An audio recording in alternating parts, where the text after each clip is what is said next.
Hello, Homebrewed Christianity listeners. This is Trip, and today, this is a special edition of the podcast. It is for all of you with tortured souls considering what in the world are we going to do? It's nearing Independence Day. There's going to be flags, patriotism, red, white, and blue, and maybe even sparklers in your church on Sunday.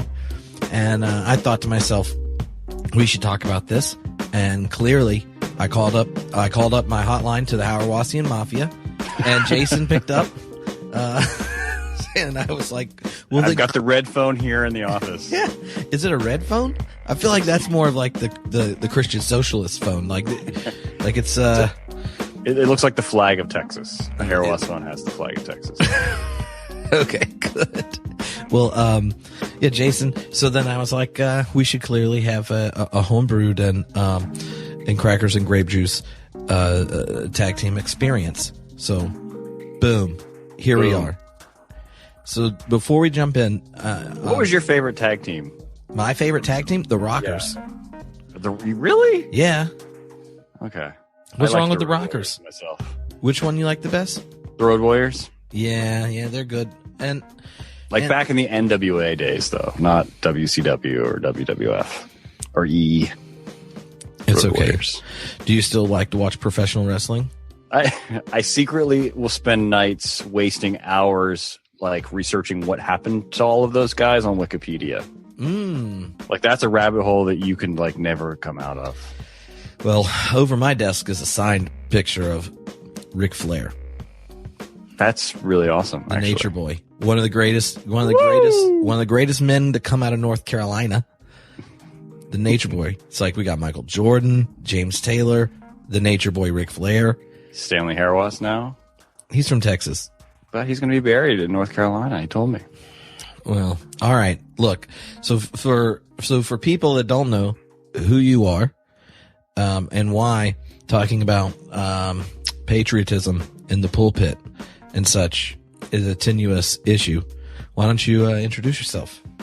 So, my name is Jason Micheli. I'm one of the hosts of a rival podcast, a friendly podcast called Crackers and Grape Juice. There's four of us. We are all United Methodist pastors. I serve a large Methodist church right outside of D.C. that has a whole lot of people who work on the Hill and in the Pentagon. And just a little taste of why this is important to me is that when I arrived here 12 years ago, we had 3 Sunday morning services, and the congregation was singing America at all 3 services every Sunday of the year. Well, how's that song go? I don't even know it off the top of my head anymore because we don't do it anymore. Oh, so this is not a normal thing just for Methodist churches. They don't all sing America. Literally, so it would they would sing it right after the doxology, right after the offering, and so everyone is standing up at attention, facing the cross, singing America, and I would be up there holding the offering plates above my head, with my eyes closed, like Indiana Jones and the Raiders of the Lost Ark, because if you open your eyes, you're going to melt because of the idolatry that's going on. Yeah, that was a long, slow process of exercising that from the congregation's life. Yeah, well, so you're in a situation where you're entering the process as a minister. What were the convictions that problematized that you had going in, and where did those come from? Because I know this is a question that I regularly will find out where people what's the big idea?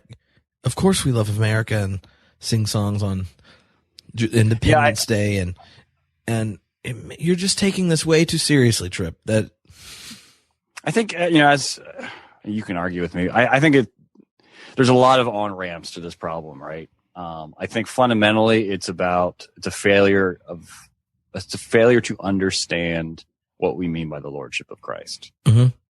That Jesus is now presently reigning over heaven and earth, and what it means to have faith in him isn't sort of a mental assent or an affectation in our heart, mm-hmm. But really, like, if you understand Jesus is Lord in contrast to Caesar or any of those other lords who vie for our loyalty, that what it means to have faith is to bear allegiance or to live our lives as a sort of pledge of loyalty to Christ. And that doesn't mean that, like, America is inherently bad or that country is inherently bad. It just means that, we have to be cognizant of anything that lures us away from our primary allegiance. Mm-hmm.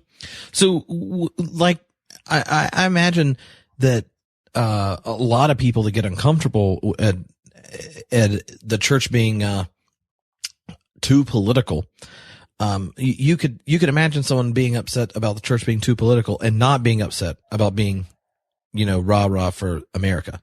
You know what I mean? Like, I think there's a difference between a church being partisanly engaged and just celebrating nationalism. And I wonder if they're, like, how you differentiate the two. I think it's like Stanley likes to say that the church doesn't have a politics. The church is a politics. And I think once you unpack that and realize what he's talking about, I think it's true that to claim the lordship of Jesus in a world of plenty of other rulers that think they're in charge, that just to I know you hate this, but just to gather on Sunday and do the same thing every Sunday is itself a political act. Mm-hmm. But it's one that calls into question, any sort of loyalties we have to left or right, Republican or Democrat. That the church is this third thing in the cultural landscape that we have. So, I mean, I think there's the thing about Independence Day in particular is it is not just like a celebration. It's a celebration of us winning a war. And, a war that the founder of Methodism said was an unjust war, FYI. Well, he was British. But yeah, I mean, for Christians to shed blood over an issue of taxation is not a justifiable Christian war. Well, luckily we've matured so much not to, I mean, like, we would not leave millions of people, to, lack healthcare just to, reduce taxation. We've matured quite a bit past that. Yeah. So, we don't need war to leave them behind now. I know we cultivated it. Now we just need it's the violence of our politics. I mean, that issue actually, it shows how what gets past as politics in our society isn't anything approximating what we mean by Jesus being political. Mm-hmm. So, what is I guess for me, one of the things about Independence Day is there is also the other side of it is that, at least the way we like to tell the story, there was an important part of it was freedom of conscience or liberty, like religious liberty and such. Mm-hmm. That part of our kind of dominating story of what it means to be an American is like the freedom to practice any faith and no faith, and protecting the space to do that so that, that your convictions as a person of faith, encounter the other in a protected, space for free speech and practice of religion.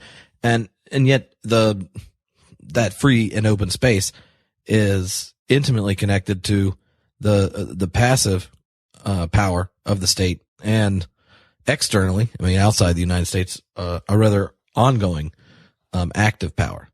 Freedom isn't free, Trip. I know. It just reminds me of that t-shirt you're wearing.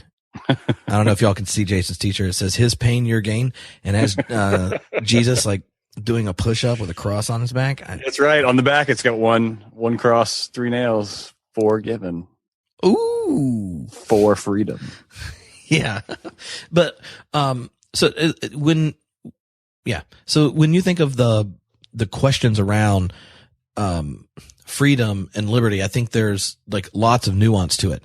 And sometimes people in a congregation or a person of faith is like, what's the big deal about celebrating everybody can practice their religion? And that's one of the unique things about the founding of this country. Come on, Reverend. Come on. Yeah, I mean, one of the things I think it's important for preachers to point out on Independence Day is that what passes for a definition of freedom in America is not how Christians understand the word freedom. The way we understand freedom, rooted in the Revolutionary War, is this freedom from constraint. Yeah. And that's fundamentally not a Christian understanding of freedom. It's fine in a government sense. But for Christians, freedom is to be free to, free for others, and to be free, to be fully shaped, into the image of Christ.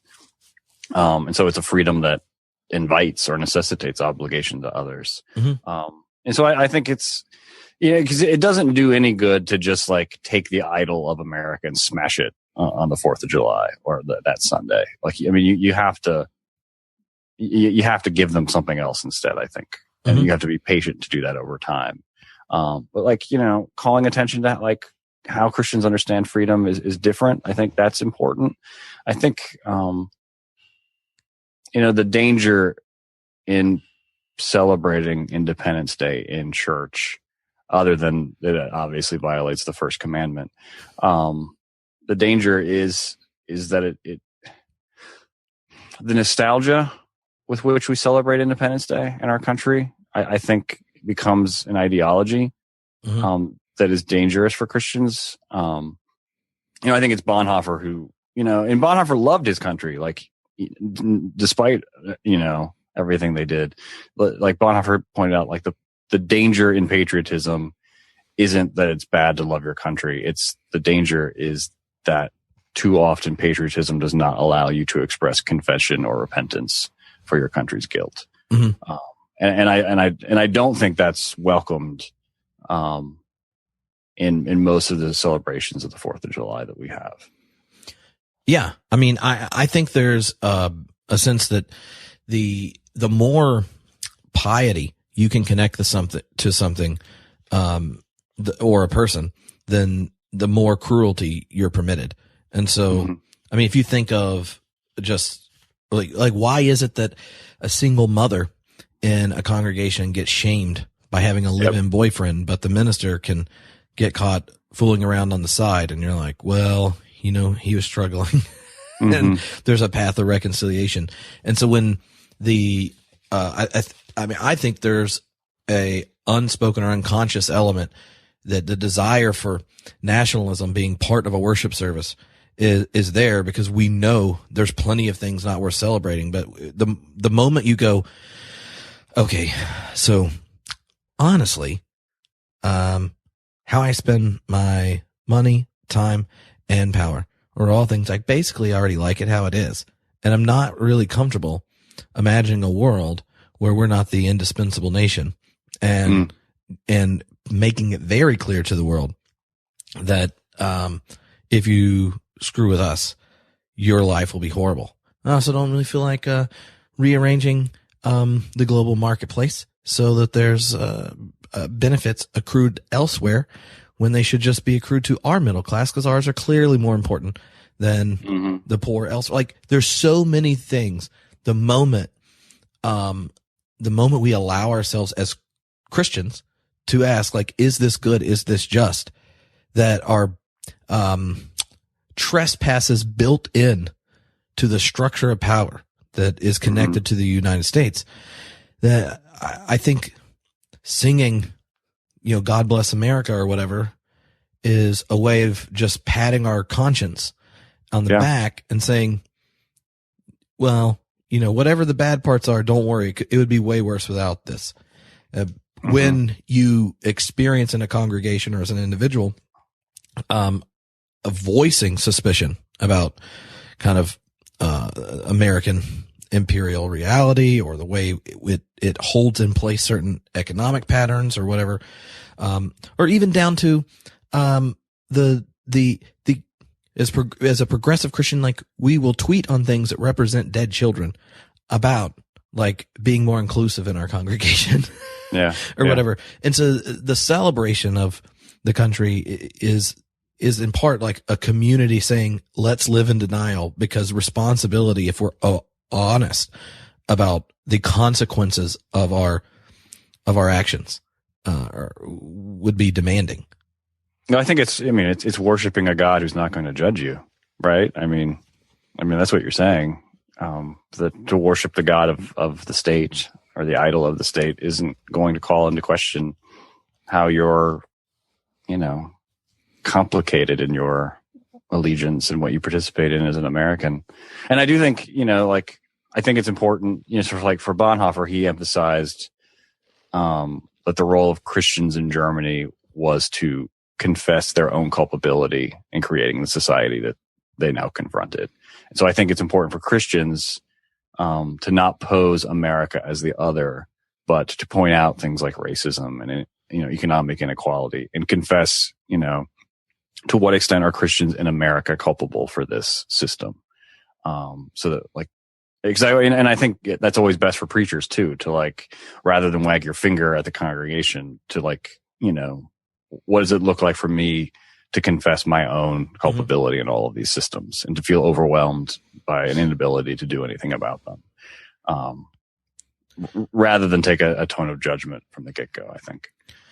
So what do you do with, and this is a question I've had from lots of ministers, they get real frustrated because the terms of political discussion in their congregation is ones that, the shared assumptions are not that many. Mm-hmm. The strong convictions of the minister are ones that are probably offensive to large numbers of their congregants.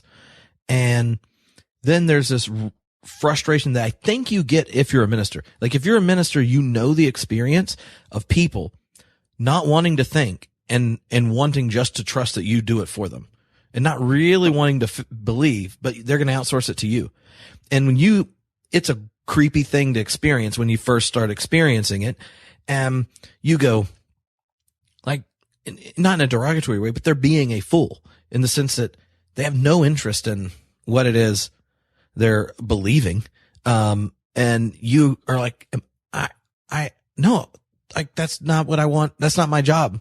And I think it leads to at least a lot of ministers then looking at political debate and going, yeah, most of the time you have other agendas, namely political ones from both sides, playing the church for fools by connecting some, either getting their votes or their money or their animosity or whatever wound up.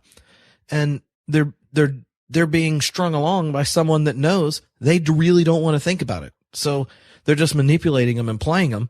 And if you're the minister and you're now talking to a group where large numbers of them have avoided, thinking aggressively about their own faith, let alone the consequences of political engagement and such, the starting point is difficult, if that makes sense. You go where do we begin? Cause, when you say Lordship of Christ, they're like, duh, I baptized my kid. And, and when you say you love America, you're like, well, you hate freedom, or you don't want to make America great, or whatever it is.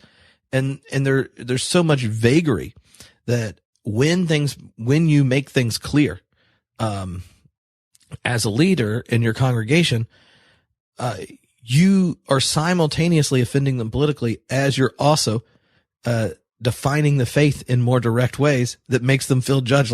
So I guess I'm not even a real Christian. Mm-hmm. And, so sometimes I feel like the biggest difficulty for ministers is going, how do I even deal with this question when I haven't even figured out how to lead a church where you have real disciples?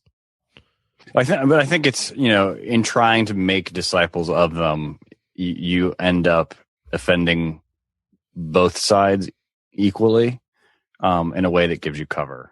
I really do think that, for example, all right, this Sunday, let's rephrase the Apostles' Creed as a pledge of allegiance. And we're all going to stand up and we're going to say, I pledge allegiance to God the Father, creator of heaven and earth, and to his son.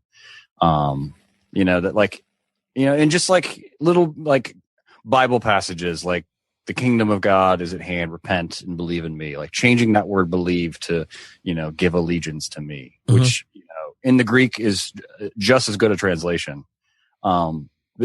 if you do that work as a pastor and as a preacher, of showing that what Jesus is asking of us is something far more committed than I think you get in left or right churches often.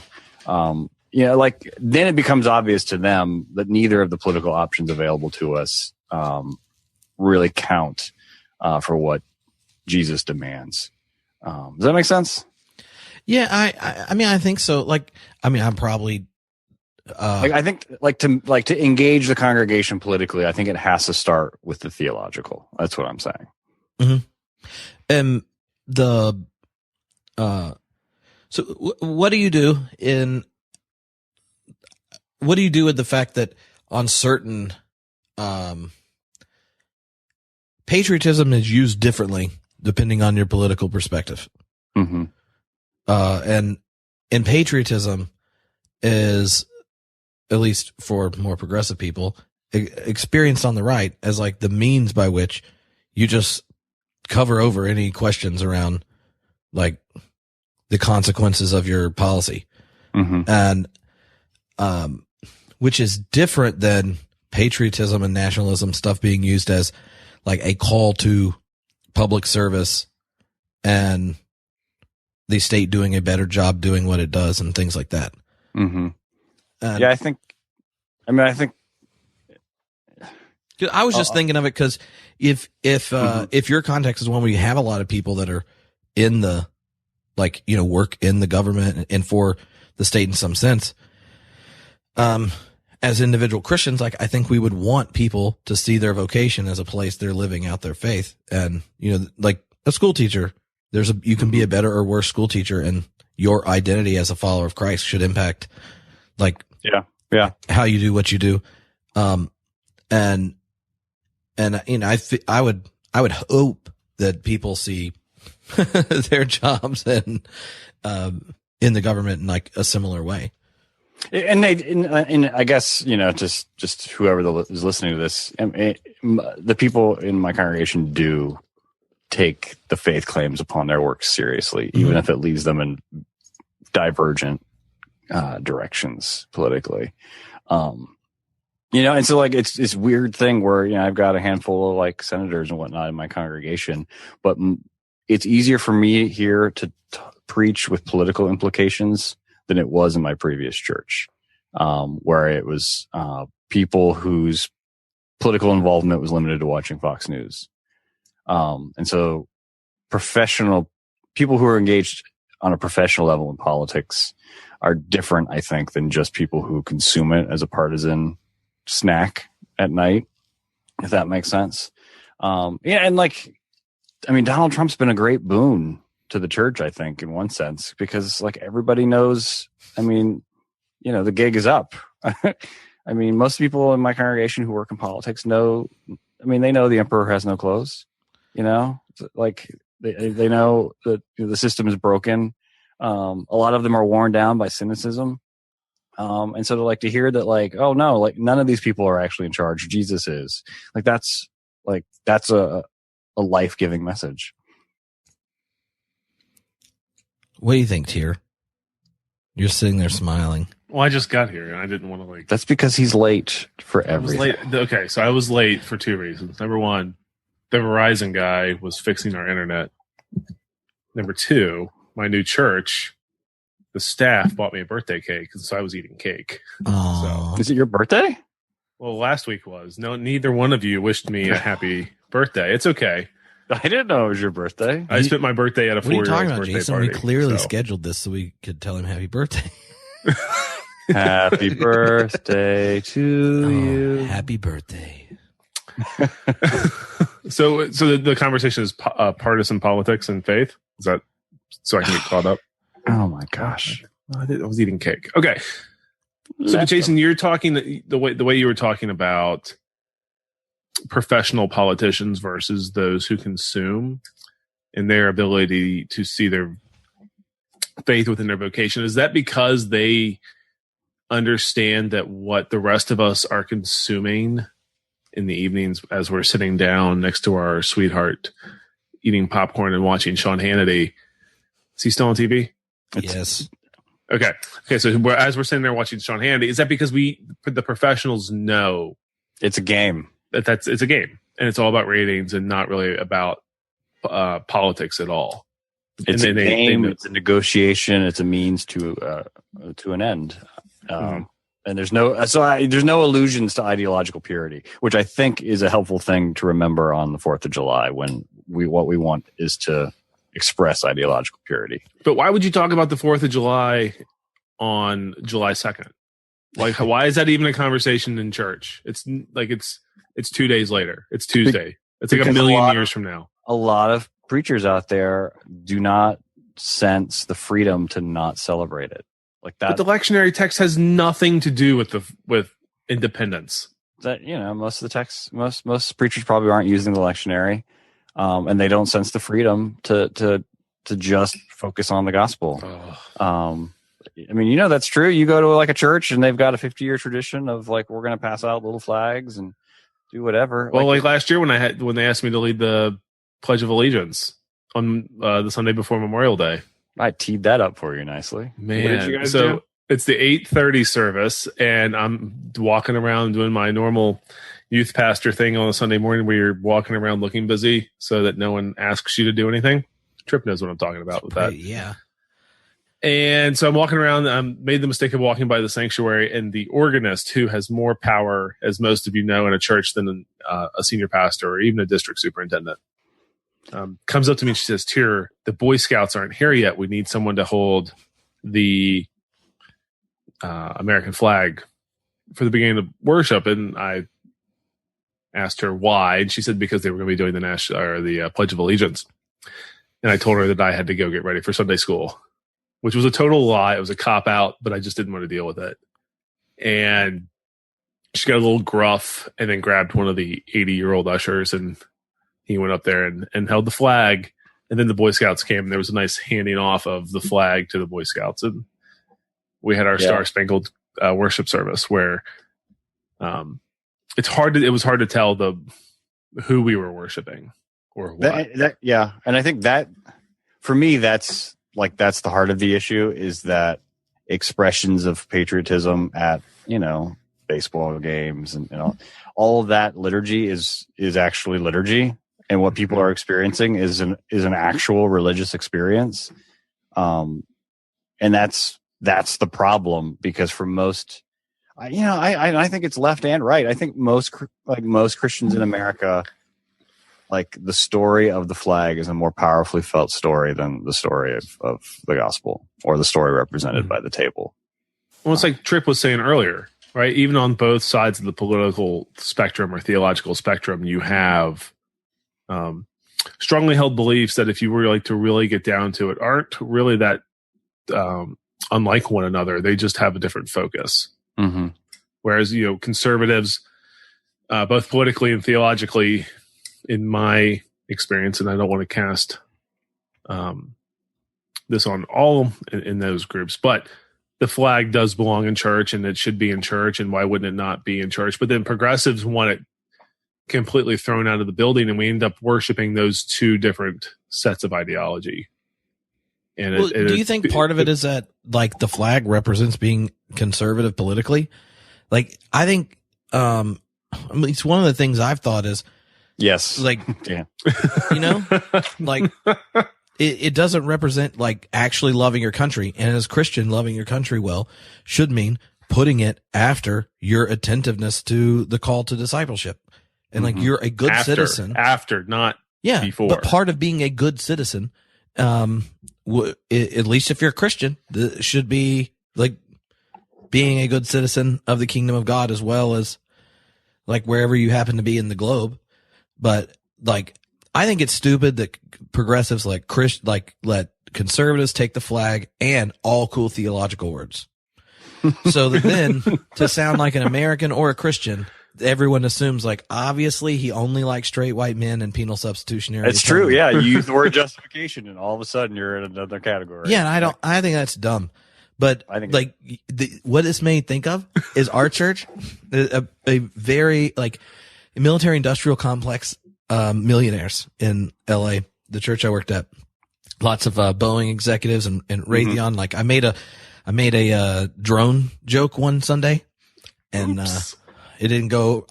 It landed exactly as I wanted it to land. Did it have a lot of collateral damage? Yeah, there were some civilians that were maimed in this.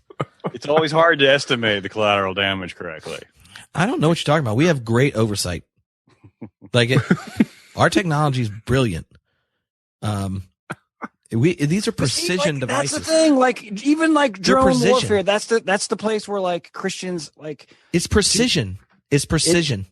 But like the subject of drones, like that's where Christians can engage politics, but do so in a nonpartisan way because it is just factual that Obama had a far less Christian, crueler, and more destructive drone campaign than the current president is engaging in.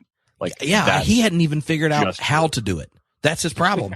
He's still trying to do it on the Xbox 360, and we've moved on to the Xbox One. He was like, "That's part of the problem." How am I supposed to kill people with drones when Joe and Mika haven't even told me how to find it yet?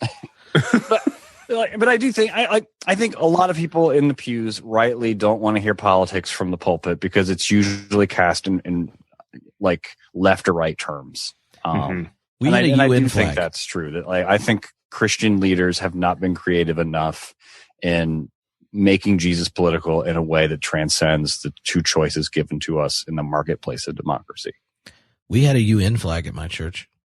Really? Like if you have an American flag, there's a UN flag next to it.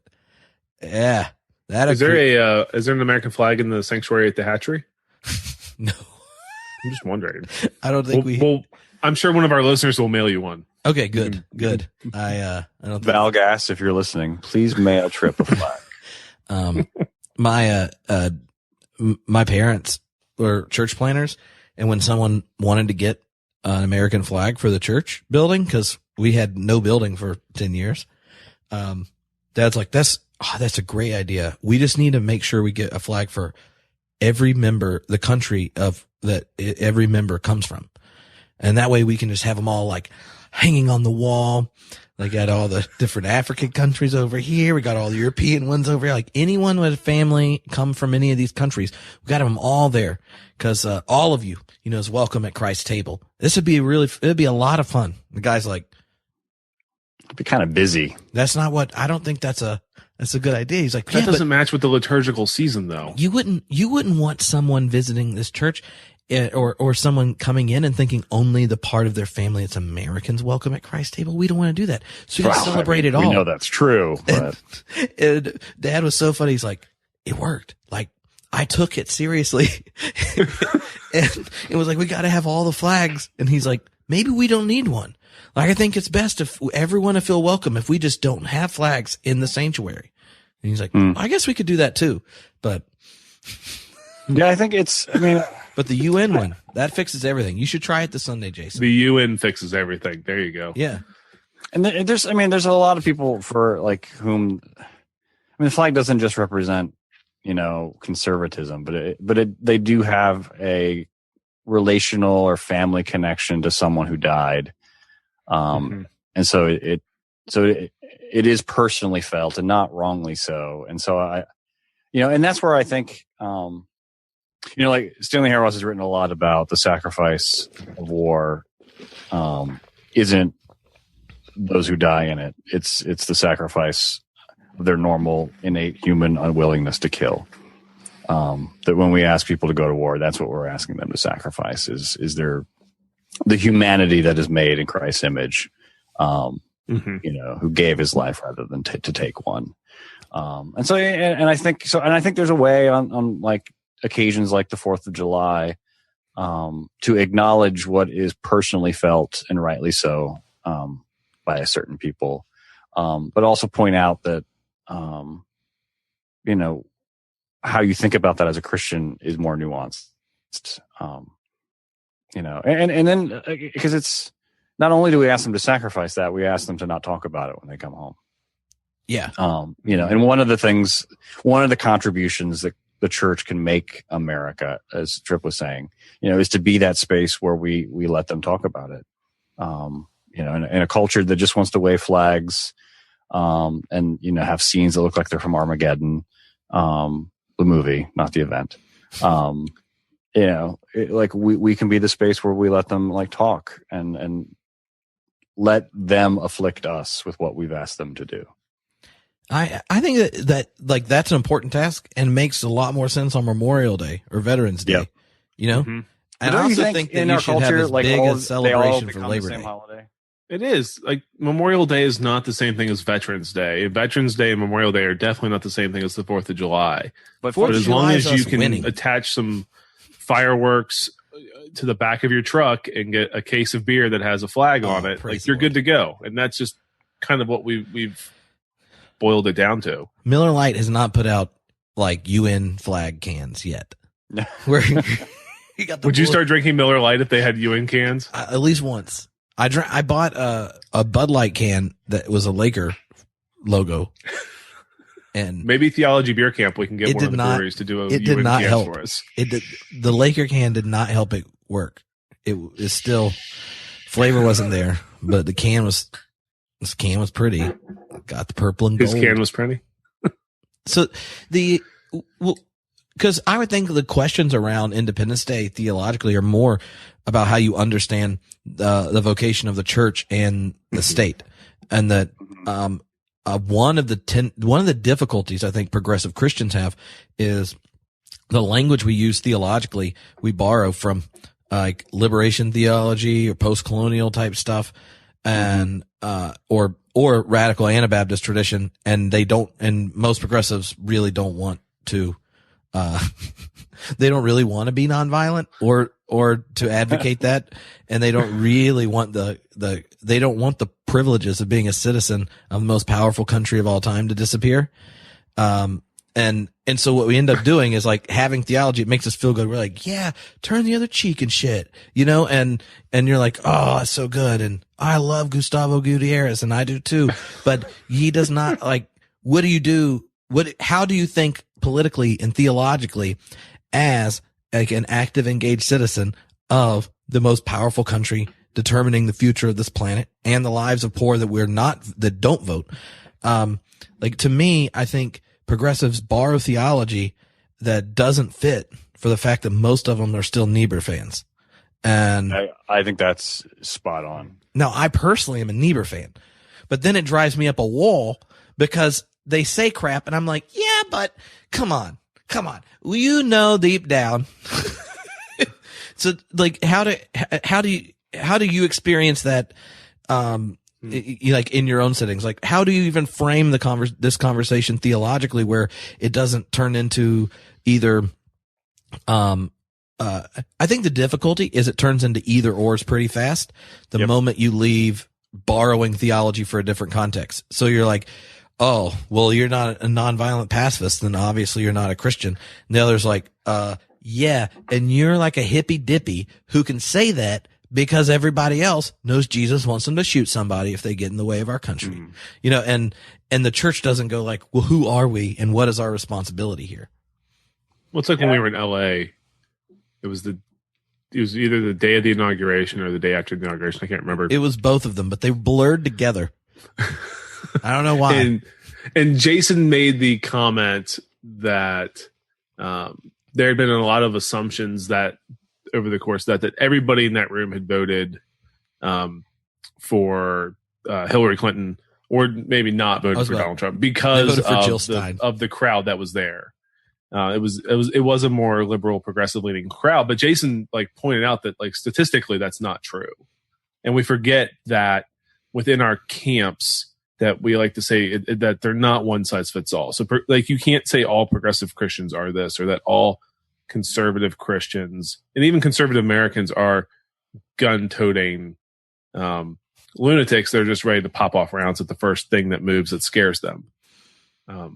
There might be some people that are, and there might be progressives that are the same way too, that fall into those same kind of stereotypes that we paint. And so then you talk about that theologically, to where I know a lot of progressive Christians who theologically might line up more conservatively, but then socially are more liberal. I don't know. And I have trouble reconciling that because I think sometimes one leads to the other, but then that shows again the bias of thinking that there's one size fits all. Mm-hmm. I think one of the most dangerous things in America right now are political ideologies stripped of local communities that just perpetuate this antagonism, because it's good for ratings on TV and it sells copies of The Atlantic and all that stuff. Gets shares on Facebook and Twitter. And so I think, the way for churches and Christians to engage politics in America is by doing so as locally as possible. Because then like it's actual. So it's not like, how do we feel about Muslims as a giant macro category? It's how can we engage as neighbors with the mosque that's less than a mile away from our church? Like it's concrete practices. And so I do think that's where like there is a richness to the Anabaptist tradition. Like nonviolence doesn't have to be the only takeaway from that. I think that the Anabaptist tradition has a respect for the integrity of the church that a lot of progressive theology has no need for the church. Niebuhr had no need for the church. And so, so the white supremacist nationalist Richard Spencer lives in my town, and I freaking invited him to church 3 weeks ago.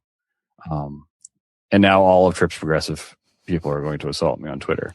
Well, they just turned the podcast off, so we just lost listeners. Great. But you gotta.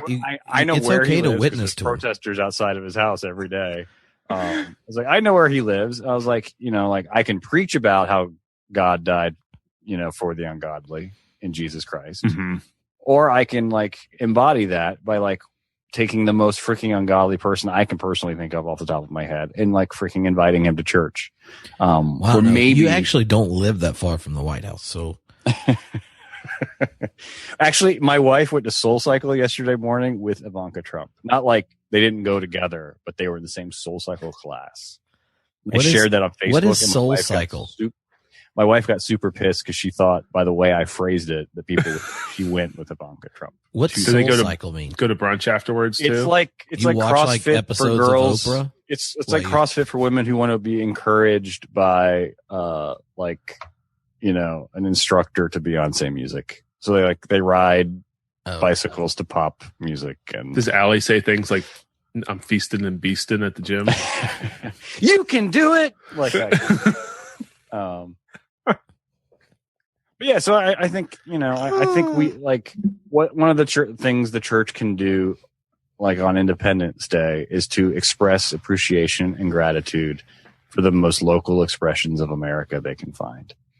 So like Maryland blue crabs, they're near here. Like I give God thanks for that slice of America. The Washington Nationals, the best baseball team. What about for Spacious Skies? I'm all for Spacious Skies, yeah. And like This Land Is Your Land. That's actually a good song. That's actually a good song. This Land Is Your Land is a socialist song. Who cares? Well, especially the Jib Jab one they did with Kerry and Bush, and that just made it even better. So how would you like if you had to describe the uneasiness you have in or the conflicts you have as a citizen and as a Christian, like what would you say are the most difficult points? I think the most difficult thing is just that we have constructed an understanding of America that demands our ultimate allegiance and does so in ways that are hard for us to put our finger on, such that we don't know what it means to be baptized into Christ. Like, I think that's fun. Like, I mean, sure, there's like societal issues in America and there's structural issues with how we exert power around the world. But fundamentally, I think, I think it's a lie to say that the separation of church and state was to protect the church. That it relegates the church to the private and the personal, in a way that makes it unintelligible to be a Christian. I mean, I would be willing to bet there are more people in your church and probably in all churches that would be able to answer the question, what does it mean to be an American, more confidently than what does it mean to be baptized? into the life of Jesus Christ. I mean, the biggest distinction is, I mean, like I've written about this like so many times, but like nobody raises their child in America and says, well, I'm going to let them decide to be an American when they grow up. I'm going to push all of those convictions off. But everyone thinks it's perfectly fine and normal to say like, well, we're not going to disciple our kid until like, you know, he's 13 or 14 and he can decide what he believes on his own. That like, and that's not a product of Christianity. That's a product of how we understand America, that like our American convictions are the only ones that are non-negotiable. Well, I think they're just not even acknowledged in that setting. Mm-hmm. But I don't know. I think the separation, I'm Baptist. So the separation of church and state, has a whole lot to do in the early church, or in the early church in the United States, had to do with the states being like having a single church for the state. Oh, and, I'm not making it and like running out Jews and Quakers. And how it functions now, though, is to the state's benefit. I mean, like that's what you're describing is a parenting problem, not a state problem. Like parents think that the best gift you can give a kid is the ability to make all their decisions for themselves, and whether they don't. I don't know if it's they're parenting. like, I think it might be actually the professionalization of youth ministry in general is part of the problem. But Jesus. That's a whole nother conversation we could have. But it's not. It's like when couples come to like for like pre-marriage counseling. Like 9 out of 10 of them will want to tell me that like, well, we're not going to insist that they grow up in this particular faith tradition. Like we want them to be able to choose for themselves. But it would be incomprehensible for them to think, that their loyalty to the nation would somehow be left up to their own choice. They will, like parents, just naturally raise their children to be good citizens. And that's received from something. It's not just a deficiency in parenting or a form of ministry. See, so I always parallel though. That there's a show on Amazon called The Man in the High Castle, based on a book. Being a good citizen of Nazi Germany was allegiance to the country and being a good citizen first. That's what it meant to be a good person. Was loving the country. So we taught our boys to stand up respectfully during the pledge at school, but to not participate in it. And I caught no end of grief for that. And so I think from administration, teachers, parents, like who did the grief come from? Their teachers who initially tried to force them to do it, the administrator who initially tried to force them to do it, the negative comments of their classmates. So it's across the board then. And so I think that's probably in California. There's a large number of kids that opt out. So your kid going, like, I'm not comfortable doing this. You just get me a church out there. But I do like it's Christians aren't willing to let their children suffer for their convictions, but Americans are. I think that's the tension we live in.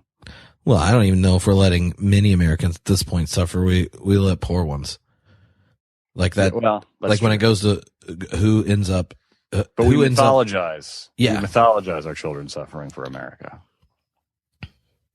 Yeah, it's a tricky wicket. I mean, a tricky wicket. It's an expression. Never heard you say that before. It's an expression. Did you buy a new book or something that had like new expressions or? Does Ivanka say that? And Allie picked it up from her in spin class, and now you're using it because Ivanka says it. I think, but like, Super I think Soul there's something Spin else Day. to the idea that we easily talk about America in church on the 4th of July, because on the other Sundays, very often we're talking about things other than God as well. Like, I think, that, like, yeah. I mean, this is a horse that you don't we talk beat on about our God podcast at all church. the time, but It really is. You don't talk about God at church? That's the danger with sermon series based teaching and series based teaching in church. I would think in general, is we just go from one theme to the next, and somehow we loosely tie those themes to Jesus. Maybe, but it's all eisegesis, and it's not about God. And so then, like, why not? Like, American can become just another theme that we're talking about. And on Mother's Day, we'll talk about mothers, and on Father's Day, we'll talk about biblical fathers, but like none of it's ever about God. Did you tell Teer about the new worship song for Sunday? What's the new worship song for Sunday? The one you were telling me about making America great again. Oh, so yeah. What's the guy's name? Robert Jeffries, or is it Richard Jeffries? Doctor. I don't know. Dr. Jeffries. Mr. Jeffries. So Reverend Jeffries is the pastor of First Dallas Baptist, the largest Baptist church in the nation, I think. And last trip, do you have to salute him since you're Baptist every time you see him? Celebrated Patriotic Sunday, where they literally shot fireworks up from the floor. They passed out flags to every single person who was there. They didn't just have one near the altar. They passed out flags to everyone. The wall was emblazoned in red, white, and blue. And they had where the cross might go in a normal church. They had the freaking presidential seal, which looks like a Roman seal, if we're all honest, which is just Bible bad. So this same Dr. Robert Jeffries, apparently, thanks to Todd Littleton letting me know, he is going to be at the Kennedy Center this Saturday night, debuting a new song entitled, I'm shitting you not, Making America Great Again. Well, why don't we have tickets, and why haven't we scheduled this date?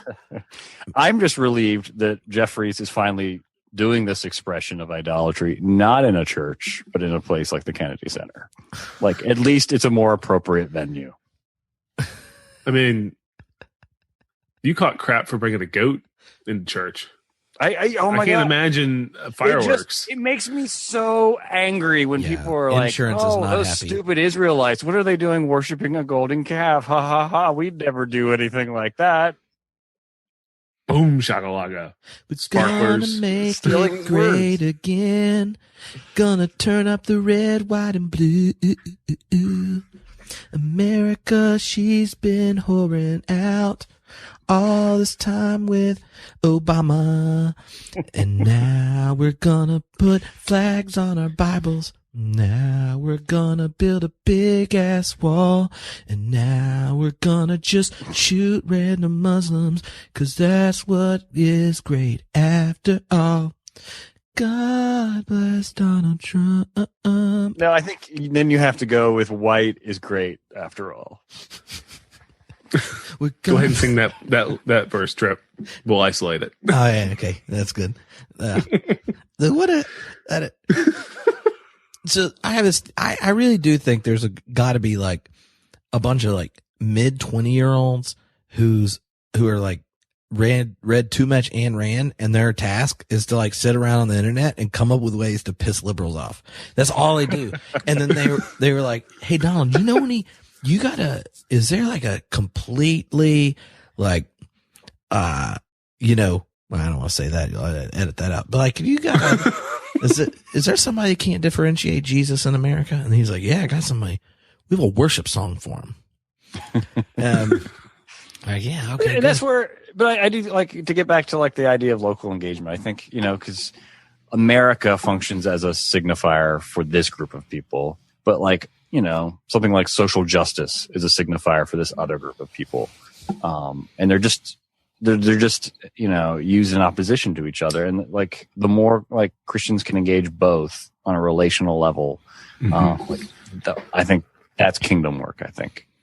And it comes down to caring just as much about your local school board elections or who your city representatives are. Caring just as much about that as you do about the big, sexy presidential election.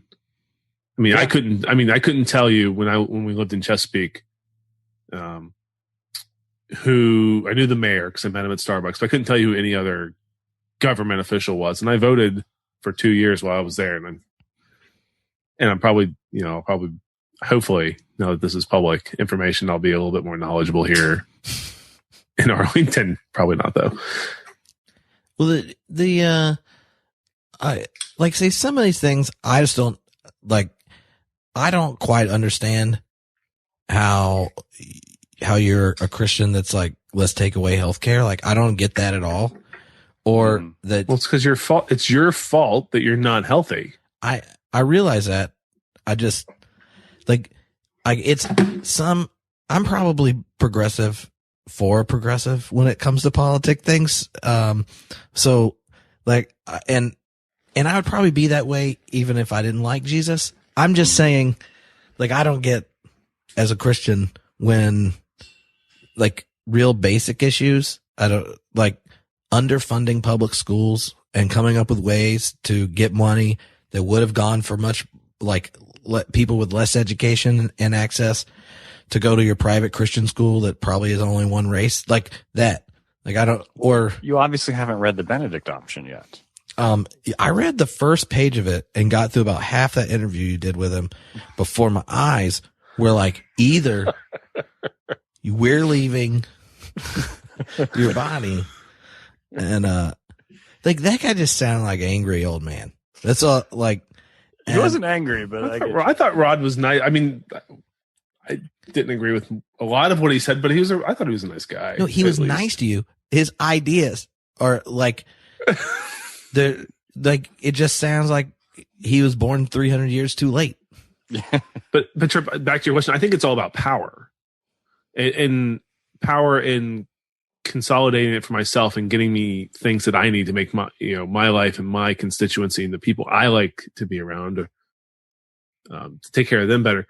But then also power of me holding something over someone else and knowing that I have the ability to take something away from you. And now that I know that I have the ability to do that, I need to make sure you know that I can do that. And the only way for me to make sure that you know that's happening is to actually do it. But then don't worry, I'm going to put some lipstick on a pig and let you know this is actually going to be better for you in the long run. This is going to help you because you're going to be able to pick yourself up by your bootstraps, Trip. And that's what we do in America. You put your boots on. I know in California you guys don't wear boots, you wear flip-flops. But pick yourself up by your thong sandals and get out there and make something in the world. That's the American way. Trip is a very entrepreneurial guy, so he's a Horatio Alger type. But Nathan wears boots. Yeah, I think the best, like what Christians should do is like, hey, all you progressive hipsters who, hate Donald Trump, like, let's put you all on buses and move you to Appalachia where you can like serve the dispossessed white, residents there, such that like they won't be motivated to vote for him anymore because like they'll be cared for and empowered. Well, they're not funding AmeriCorps like they used to, so. So like, yeah, I know it's, but like, like healthcare, there's like, I think the role of the church, like if being a Christian is largely about learning how to like speak Christian, then part of the task of the church on things like Independence Day is to point out where the language of the left and the right fails to convey what Christians mean. That the language of like, well, we have no obligation to the poor as far as healthcare goes. Like that's not Christian speech. But neither is the language of choice. Like that's not Christian speech either. Like I think the church just needs to do a better job of like choose life, man. You got to choose life.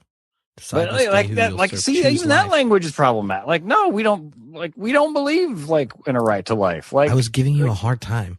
God, like God's the giver of every life. Like you have no right to it. In Ezekiel talks about teaching a man to fish. Like, yeah, Arrested Development was one of my favorite bands in middle school. I loved Arrested Development. You like Arrested Development? I like the TV show too, but I liked the band better. Mr. Wendell, Tennessee. Well, Teer, who was your favorite wrestling tag team? My favorite wrestling tag team? Yeah. We're talking. That was discussed before you got on here. Okay, WWF, WCW, or then since the merge. I don't know. I'm too old. Oh gosh! Isn't it interesting how the WWF, all they did, like all their storylines revolved around Cold War America narratives. Like you had the Iron Sheik and like the Russian dude. Like I think Demolition became super patriotic at one point. They're gonna bring now. Now they're gonna have like the Russians gonna be playing the hero. Yeah.